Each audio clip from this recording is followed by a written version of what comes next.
መድረስ አይቀርም። ቀን መቀየሩ አይቀርም። ነገር ታሪክ መገልበጡ አይቀርም። እግዚአብሔር ልጆች እንዳትሳሳቱ፣ እንዳትቸኩሉ። እግዚአብሔርን ሰድበኸው ሙት ከሚላችሁ ከኢዮብ ሚስት መንፈስ ራሳችሁን ጠብቁ። በፍጹም እግዚአብሔር አይለወጥም። ታማኝ አምላክ ነው። ቀን ይቀይራል፣ ቀን ይለውጣል፣ ፀሐይ ያወጣል፣ ንጋት ያመጣል፣ የእልልታ ቀን ይመጣል።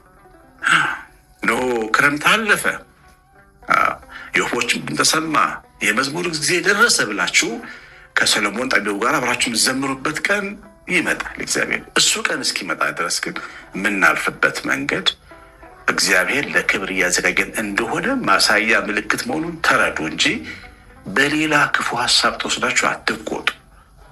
እግዚአብሔርን አትበድሉ። አባታችን አዳም ካጠፋ በኋላ ራቆትን መሆንን ማን ነገረ? እኔ እንዳትበላ ካልኩ በላ ሲለው የሰጠኝ ሚስት ሰጥ አበላችኝ ብሎ እግዚአብሔርን ጭምር ወቀሰው ማለት ነው። እግዚአብሔር የሚወቀስ የሚመረሩበት አምላክ ሆኖ ግን አልነበረም። አያችሁ፣ ግን የሚመረሩበት አምላክ አድርጎ አቀረበው።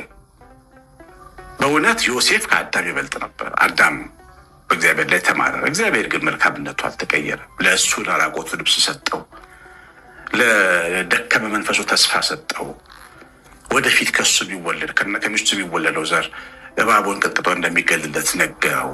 የህይወትን ፍሬ የህይወትን ዛፍ በልቶ ቆሻሻ ሕያው ሆኖ እንዳይቀር ከገነት አስወጣው። በተስፋ ደግፎ አቆመው። እግዚአብሔር እንደ ሰው አይደለም።